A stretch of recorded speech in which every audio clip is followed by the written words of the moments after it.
It wouldn't be a normal month if we didn't have some sort of Cyberpunk rumors, even if they are just absolutely absurd. Now, I'm going to be debunking some of the rumors that people have been talking about lately regarding this whole recent RedStream with the amazing Mike Pondsmith, which, may I say, was an incredible watch. Now, some of these I like to think could have a fair bit of weight to them. One is a massive rumor which links back to a big prediction I made a few weeks ago, actually, whereas others, well, they're just things people are saying that are outright ridiculous. For over 2 hours, the father of Night City fielded questions on the lore, the legacy, and even the future of the franchise. Many fans tuned in, and the chat was a storm of excitement, nostalgia, and inevitably a lot of speculation. And then, in a span of a few casual lines, the internet caught fire. It was stated as well before the stream that there would be no news or announcements here, but that didn't stop people from picking up a lot of hints and info on this stream, linking them all to the future of this franchise. But anyway, before we get started, a lot of my watchers aren't actually subscribed, so if you enjoyed today's Cyberpunk video or any of my previous ones, please be sure to consider subscribing. Now, the first rumor, and that's one that has got a lot of conversation going, is regarding Johnny Silverhand, or Keanu Reeves in particular. Now, this entire situation came up after the hosts basically brought up Keanu Reeves' repeated pleas to reprise the role of Johnny Silverhand. Now, he has been vocal at Digital Dragons 2025, where he literally straight up said he would love to find a way to play Johnny again. We're huge fans of Cyberpunk. They've announced the sequel. Is that something that you would be interested in revisiting? Absolutely. I'd love to play Johnny Silverhand again. And then the hosts were to actually ask Mr. Pondsmith about it, and here's what they had to say. Mike said, "Not that long ago, I saw that Keanu would like to find a way to come back from the dead and play Johnny again." And then he said,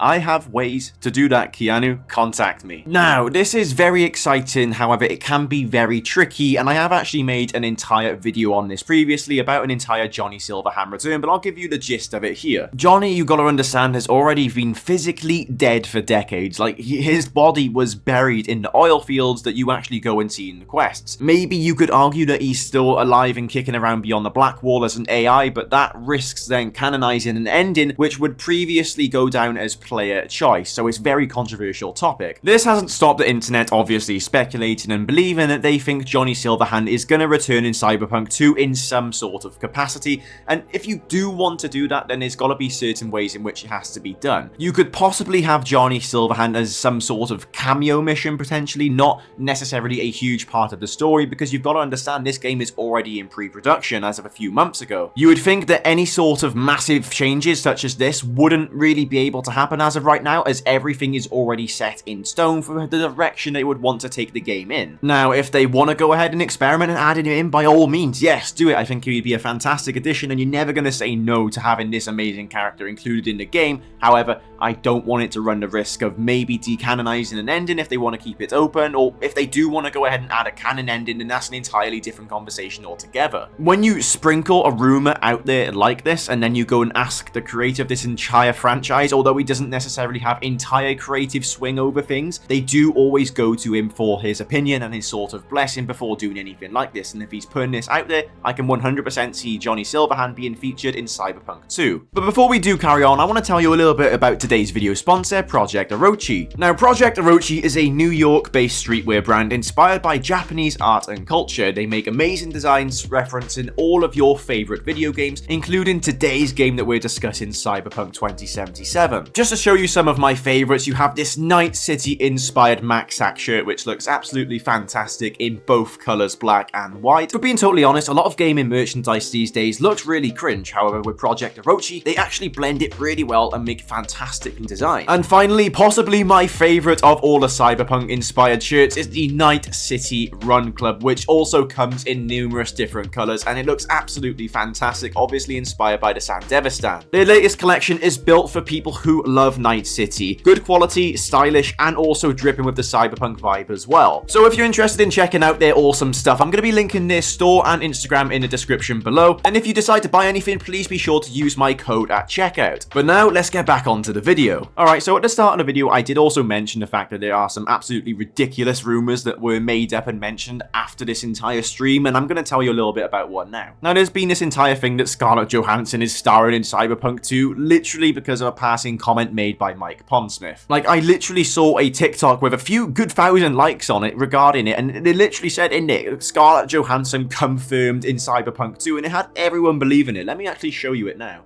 You know, guys, are we going to get in trouble? Because that guy looks a lot like Idris Elba.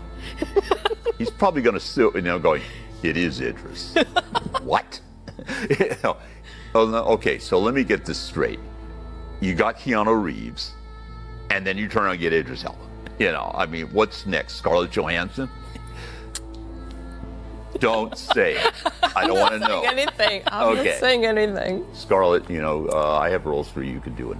Like, on what planet does that video correlate to Scarlett Johansson being confirmed from the game? He literally just made a passing comment as a joke, and people are sort of taking this and running with it. Like, he could have named any big name celebrity in the world. He maybe could have named Goated Simro. Maybe, how did you not get this guy in Cyberpunk? Oh, wait, have you got him? And then maybe rumors about me being included in the game would be coming out. Or maybe not, but you get the point. When massive name celebrities like Scarlett Johansson, Goated Simro get thrown around like this, it can lead to some sort of rumors and speculation regarding them being included in projects come around, but I don't understand where people are getting that sort of link from a video clip like this. Now finally for the video, I have the sort of big one here. I have the possible final update rumor that I sort of have pieced together. Now this one in particular has got me the most excited because it does tie straight into my prediction from a few weeks ago. Now this is regarding an entire 5th anniversary kind of theory that I have, and it sort of adds to it with what was said at the start of the stream. But sadly, we don't have any news or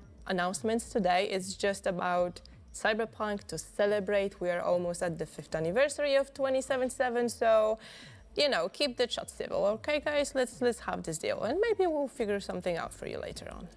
So yes, we are nearing, in fact, the 5th anniversary of Cyberpunk, which has just come by way too fast, in my opinion. It is also rather disappointing they did have to make this side note about keeping it civil in the chat, obviously regarding the entire backlash at the last update, where a lot of people were disappointed that in the 2.3 patch there wasn't more content added. And it is also a sign for people like me who do cover this kind of news and this topic of Cyberpunk updates and future plans, just to be a little more cautious in regards to spreading excitement through the community. I'd like to take a little look at what she said, and before that she did say maybe we'll figure something out for you later on. First off, I think it's easy to say that CDPR love a good anniversary. They don't just let milestone dates slide. They turn them into events that keep their communities buzzing. I mean, you just gotta take a look at The Witcher 3 10th anniversary in May 2025. They weren't just some sort of throwaway tweet or thanks for playing post. CDPR went all out, a RedStream episode with Geralt's voice actor Doug Cockle dishing out the White Wolf's legacy. They also kicked off the Witcher concert tour, and that blended the live music with game visuals for an incredible fan experience, and the big one was the fact that they actually rolled out cross-platform mod support for PC, PS5 and Xbox Series X and S, letting all console players dive into thousands of community mods. Now if we were to apply this to Cyberpunk 2077 on December 10th 2025, that would in fact mark 5 years since its infamous launch. Now what I'm thinking is, are we going to get some sort of content in regards to Cyberpunk 2077, maybe some in-game sort of additions,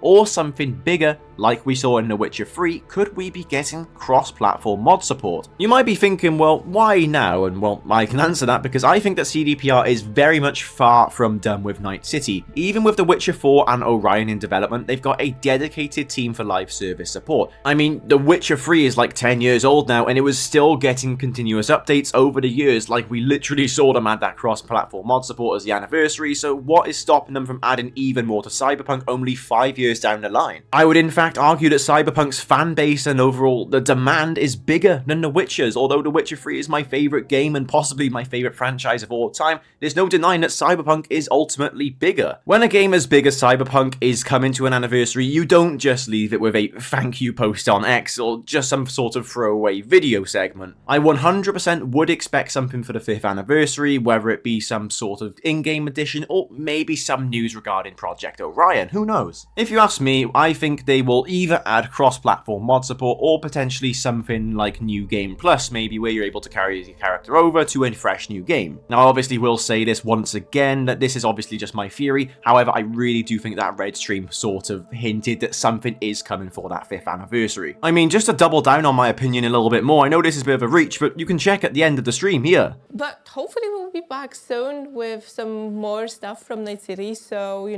Make sure to follow us on socials. Could they be back with something? I don't know. I'm just saying, but call me crazy if you want. Let me know what you think. Anyway, that's going to be all for today's video. Let me know what you think in the comments. More importantly, let me know about some of the rumors that you've seen from this literally nothing sort of news related at all stream. Do you disagree with anything I have said at all during this video? And do you think that the Scarlett Johansson theory could in fact come true? Make sure to like, comment, and subscribe as well if you have enjoyed the video, and I'll see you in the next one.